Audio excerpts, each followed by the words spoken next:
Tonight, there are big changes at the border to help Ukrainian refugees who fled the war and are now hoping to live here in the U.S. Good evening and thanks for joining us tonight. I'm Steve Price. Kirsten has the night off. Volunteers have set up a new area. It's inside the Tijuana Airport to help fleeing refugees the second they land. CBS 8's Regina Ureta explains how these volunteers are helping to smooth the transition. The San Isidro West Port of Entry paints a completely different picture compared to Tijuana, where hundreds of Ukrainian refugees continue to arrive.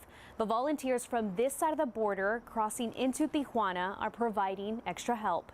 As Ukrainian refugees fleeing the invasion land at the Tijuana airport, they are met with officials speaking an unfamiliar language that they can't understand. When they head up to the streets, their problems compound.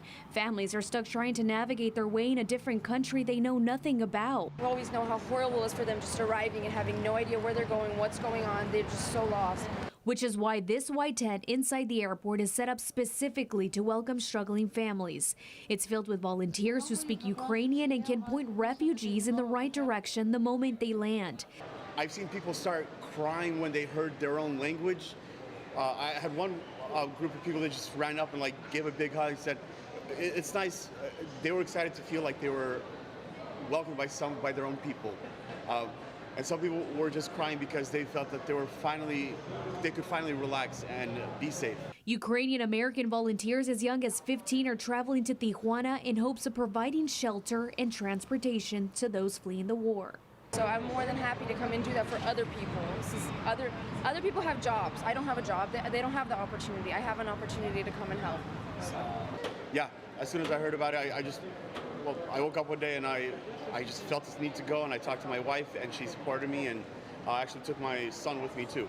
Knowing the trauma and anxiety that refugees are dealing with, volunteers like Tanya Davis are making sure families are directed to safety and avoiding Tijuana violence. I'm the transportation coordinator right now. I'm making sure people get on our bus and not just some random car, and they're getting sent to the hub from where they can get across the border. But despite the help, the unending flow of new arrivals has become overwhelming for volunteers, causing resources to dwindle. It's, you get one company sponsors one night and they're gone, and so it's really hard sometimes. Which is why volunteers stress the need for donations to continue to help hundreds of refugees coming to the border. Regina Ureta, CBS 8.